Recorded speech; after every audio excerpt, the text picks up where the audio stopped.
Assalamualaikum warahmatullahi wabarakatuh. Kembali lagi di channel saya. Dalam video kali ini saya akan mempresentasikan untuk memenuhi laporan akhir untuk ujian akhir semester di matkul kecerdasan buatan. Sebelumnya perkenalkan, nama saya Bayu Satria Bagaswara dari kelas TI 19D4. Pada kesempatan kali ini saya akan menjelaskan tentang implementasi Artificial Intelligence pada sistem manufaktur terpadu.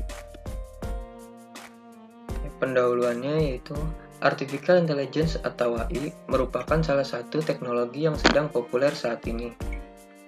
Berbagai bidang industri sudah memanfaatkan teknologi tersebut, mulai dari kesehatan, keuangan, dan lain-lain. Tidak hanya itu saja, Artificial Intelligence juga sudah banyak diterapkan di kehidupan sehari-hari. Artificial Intelligence banyak membantu dalam berkomunikasi, menemukan lokasi. Artificial Intelligence atau kecerdasan buatan adalah sistem komputer yang mampu melakukan tugas-tugas yang biasanya membutuhkan kecerdasan manusia. Teknologi ini dapat membuat keputusan dengan cara menganalisis dan menggunakan data yang tersedia di dalam sistem. Proses yang terjadi dalam Artificial Intelligence mencakup learning, reasoning, dan self-correction. Proses ini mirip dengan manusia yang melakukan analisis sebelum memberikan keputusan. Keinginan untuk mencapai situasi yang memberikan kemampuan kepada perusahaan agar tetap tumbuh dan berkembang serta mampu menghasilkan keuntungan yang wajar, dimotivasi oleh kekhawatiran yang sering menghantui pikiran para bisnis. Sehubungan dengan perubahan dinamis pada lingkungan industri yang memasuki revolusi industri 4.0 ini, pada era ini permintaan terhadap produk yang sesuai dengan keinginan konsumen dan dapat diperoleh dengan waktu yang relatif singkat menjadi tema utama dalam pengembangan produk. Maksud dan tujuannya yaitu penerapan AI atau intelligence dalam sistem manufaktur terpadu bermaksud untuk dapat melakukan pekerjaan-pekerjaan dalam pembuatan produk agar dihasilkan produk sesuai dengan waktu yang direncanakan dan jumlah produksi yang tinggi dengan tanpa adanya pengawasan. Mesin dapat beroperasi 24 jam dan mampu mendeteksi mandiri terhadap apa yang dilakukan. Pengertian Artificial Intelligence, manusia cerdas dan pandai dalam menyelesaikan permasalahan karena manusia mempunyai pengetahuan dan pengalaman. Pengetahuan diperoleh dari belajar. Semakin banyak bekal pengetahuan yang dimiliki, tentu akan lebih mampu menyelesaikan permasalahan. Tapi bekal pengetahuan saja tidak cukup. Manusia juga diberi akal untuk melakukan penalaran, mengambil kesimpulan, berdasarkan pengetahuan dan pengalaman yang dimiliki. Tanpa memiliki kemampuan untuk menalar dengan baik, manusia dengan segudang pengalaman dan pengetahuan tidak akan dapat menyelesaikan masalah dengan baik. Demikian juga dengan kemampuan menalar yang sangat baik. Namun tanpa bekal pengetahuan dan pengalaman yang memadai, manusia juga tidak akan bisa menyelesaikan masalah dengan baik. Demikian juga agar mesin bisa cerdas atau bertindak seperti dan sebaik manusia, maka harus diberi bekal pengetahuan sehingga mempunyai kemampuan untuk menalar. Untuk membuat aplikasi kecerdasan buatan, ada dua bagian utama yang dibutuhkan. Yang pertama, basis pengetahuan atau knowledge base, bersifat fakta-fakta, teori, pemikiran, dan hubungan antar satu dengan yang lainnya. Yang kedua yaitu motor inferensi atau inference engine, kemampuan menarik kesimpulan berdasarkan pengetahuan dan pengalaman. Perbedaan Artificial Intelligence dan Natural Intelligence yaitu kelebihan Artificial Intelligence adalah yang pertama, lebih bersifat permanen. Kecerdasan alami ini berubah karena sifat manusia pelupa. Kecerdasan buatan tidak berubah selama sistem komputer dan program tidak mengubahnya. Yang kedua, lebih mudah diduplikasi dan disebarkan. Mentransfer pengetahuan manusia dari satu orang ke orang lain membutuhkan proses yang sangat lama. Keahlian tidak akan pernah dapat diduplikasi dengan lengkap. Jadi, jika pengetahuan terletak pada suatu sistem komputer, pengetahuan tersebut dapat disalin dari komputer tersebut dan dapat dipindahkan dengan mudah ke komputer yang lain. Yang ketiga, lebih murah. Menyediakan layanan komputer akan lebih mudah dan murah dibandingkan mendatangkan seseorang untuk mengerjakan sejumlah pekerjaan dalam jangka waktu yang sangat lama. Bersifat konsisten, karena kecerdasan buatan adalah bagian dari teknologi komputer, sedangkan kecerdasan alami senantiasa berubah-ubah. Dan yang keempat ada dapat didokumentasi.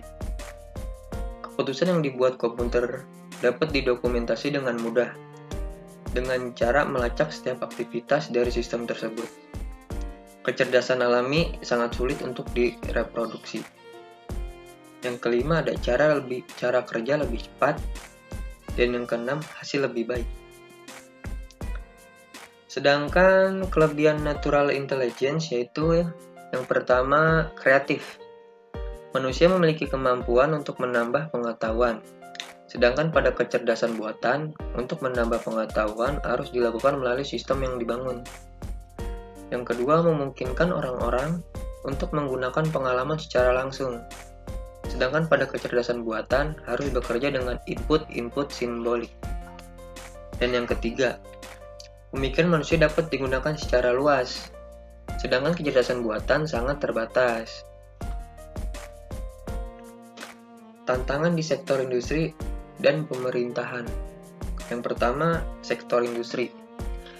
Di era industri 4.0 ini, banyak perusahaan mencari tahu bagaimana mengadopsi untuk platform artificial intelligence untuk diterapkan dalam proses bisnis mereka.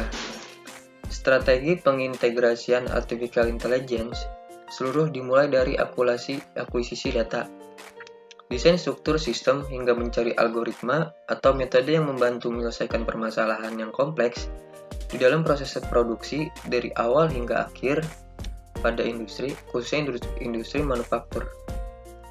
Pada kenyataan, teknologi ini masih terlalu kompleks dan membutuhkan penelitian dan usaha yang cukup berat. Ditambah dengan mekanisme algoritma yang secara mendasar tidak hanya dititik beratkan pada aspek engineering saja, tetapi juga memerlukan aspek CNC. Lebih jauh lagi, penggunaan IT untuk mengubah perusahaan tradisional menjadi perusahaan yang mengadopsi tren teknologi di era industri 4.0. Membutuhkan lebih dari sekedar membangun situs web, sistem informasi, atau aplikasi mobile. Dengan menggunakan AI atau machine learning, beberapa permasalahan yang tidak dapat diselesaikan hanya dari sisi engineering akan dapat terselesaikan. Predictive modeling sebagai contohnya, saat ini telah banyak digunakan oleh perusahaan-perusahaan e-commerce besar seperti Amazon, Alibaba, dan perusahaan raksasa lainnya.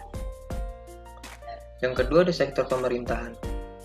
Industri 4.0 dapat membantu pemerintah meningkatkan perekonomian yang bersifat lebih terbuka, fleksibel, berbasis pengetahuan dan keterampilan dapat mempromosikan pasar lokal pada lingkup perdagangan internasional, meningkatkan efisiensi dan efektivitas pada sistem perawatan kesehatan dan sosial, dan masih banyak potensi keuntungan lainnya. Terdapat sisi lain dari industri 4.0, di mana pemerintah semakin tidak berdaya menghadapi mega corporation. Masyarakat baik secara individu, corporation, atau komunitas yang berkepentingan akan menggunakan tren teknologi ini untuk mencari otonomi yang lebih besar. Sebagai contoh, teknologi blockchain dapat mendorong pendekatan baru untuk perbankan dan keuangan pribadi, memungkinkan seseorang memilih untuk berdagang satu dengan yang lain dalam mata uang tidak resmi seperti Bitcoin, daripada mata uang yang dijalankan oleh bank sentral. Sehingga jika pemerintahan terlalu lambat untuk mengadopsi teknologi baru di era industri 4.0, mereka akan gagal meningkatkan layanan yang diperlukan untuk menjaga stabilitas layanan publik dan menurunkan reputasi pemerintah. Implementasi Artificial Intelligence. Artificial Intelligence adalah teknologi yang telah banyak diadopsi di era industri 4.0 ini. Artificial Intelligence mampu menghubungkan setiap perangkat hingga seorang dapat mengotomatisasi semua perangkat tanpa harus berada di lokasi.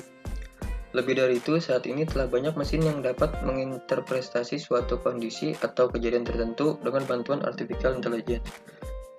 Salah satunya adalah kamera cerdas. Pendeteksi kepadatan volume kendaraan di jalan raya menggunakan teknologi Deep Learning. atau neural network yang telah diimplementasikan pada beberapa pemerintah daerah, kabupaten, dan kota dalam mendukung program Smart City. Pada sektor industri, banyak juga yang telah mengotomatisasi mesin produksi dan manufaktur menggunakan robot dan artificial intelligence, sehingga industri 4.0 meningkatkan gaya saing melalui perangkat cerdas. Setiap entitas yang mampu menguasai teknologi ini, maka ia memiliki keunggulan kompetitif. Di sini manufacturing. Proses manufaktur. Manufacturing diartikan sebagai perangkat kegiatan dan operasi yang saling berhubungan yang mencakup desain, pemilihan material, perencanaan produksi, penjaminan mutu, manajemen, dan pemasaran. Manufaktur merupakan salah satu elemen penting dari pembangunan berkelanjutan karena memproduksi barang-barang yang diperlukan untuk memenuhi kebutuhan masyarakat. Manufaktur adalah sistem input-output, di mana sumber daya adalah input dan ditransformasikan melalui proses manufaktur menjadi produk atau produk setengah jadi. Pada sebagian besar perusahaan, tidak terkecuali perusahaan industri manufacturing, tujuan jangka panjang pada umumnya ditekankan pada tercapainya suatu situasi bahwa perusahaan bersangkutan tetap tumbuh dan berkembang dan mampu menghasilkan keuntungan yang wajar. Yang kedua ada Computer Integrated Manufacturing. Computer Integrated Manufacturing atau CIM merupakan sebuah istilah yang digunakan untuk mendeskripsikan secara komplit mengenai otomasi. Perencanaan proses manufaktur dengan beberapa proses yang difungsikan di bawah kontrol komputer dan informasi digital yang dilakukan dalam suatu sistem bersama-sama. Sebuah sistem bisnis yang terintegrasikan oleh sebuah database secara umum. Computer Integrated Manufacturing adalah manufaktur yang dengan menggunakan pendekatan komputer untuk mengontrol dan mengintegrasikan seluruh proses produksi. Integrasi ini mungkin proses setiap individu atau departemen untuk melakukan pertukaran informasi dengan satu sama lain dan melakukan tindakan. Melalui Computer Integrated Manufacturing ini, sistem manufaktur yang dilakukan oleh suatu perusahaan dapat menjadi lebih cepat dengan meminimalisasi kesalahan. Walaupun tujuan utamanya adalah meningkatkan kemampuan untuk membuat proses manufaktur secara otomatis. Biasanya CIM menggantung pada proses kontrol berdasarkan kondisi atau waktu nyata dari yang diterima melalui sensor. Jadi, CIM ini juga dikenal sebagai desain yang fleksibel untuk manufaktur. Dalam CIM ini yang merupakan jantungnya adalah Computer Aided Design atau CAD dan Computer Aided Manufacture atau CAM. Adapun CAD atau CAM ini juga memiliki banyak manfaat dalam sistem manufaktur. Sistem yang ada pada CAD atau CAM tersebut sangat penting untuk mengurangi cycle time dalam sebuah organisasi. Yang ketiga ada sistem manufaktur terpadu. Konsep Integrated Manufacturing System atau IMS merupakan konsep yang mengimplementasikan desain dan sistem manufaktur dalam suatu sistem manajemen. Tujuannya agar dapat melakukan pertukaran data secara otomatis. Bila sistem otomatis dan terkait secara keseluruhan di dalam. Integrated Manufacturing System atau IMS akan sangat menguntungkan dibandingkan dengan Individual Automated Function. Seperti mengurangi lead time, meningkatkan fleksibilitas kapasitas produksi dan jadwal produksi, mengurangi kebutuhan tenaga kerja, atau mengurangi level inventory material atau work in process dan produk jadi. Bisa meningkatkan penggunaan sumber daya, fleksibel terhadap perubahan permintaan. Dalam konsep IMS, seluruh aktivitas dasar manufaktur diotomasi dan dihubungkan satu dengan yang lain. Aktivitas dasar manufaktur secara garis besar dapat dibagi 3 bagian: produk design, manufacturing planning, dan manufacturing execution. Nah, jadi kesimpulan dari materi ini adalah Artificial Intelligence atau kecerdasan buatan adalah sistem komputer yang mampu melakukan tugas-tugas yang biasanya membutuhkan kecerdasan manusia. Teknologi ini dapat membuat keputusan dengan cara menganalisis dan menggunakan data yang tersedia di dalam sistem. Proses yang terjadi dalam Artificial Intelligence mencakup learning, reasoning, dan self-correction. Yang ketiga, implementasi AI dapat pengerjaan manusia adalah memperoleh hasil kinerja optimal dengan waktu proses yang cepat dan yang dengan hasil yang maksimal. Oke, sekian video dari saya. Kurang lebihnya mohon maaf. Wassalamualaikum warahmatullahi wabarakatuh.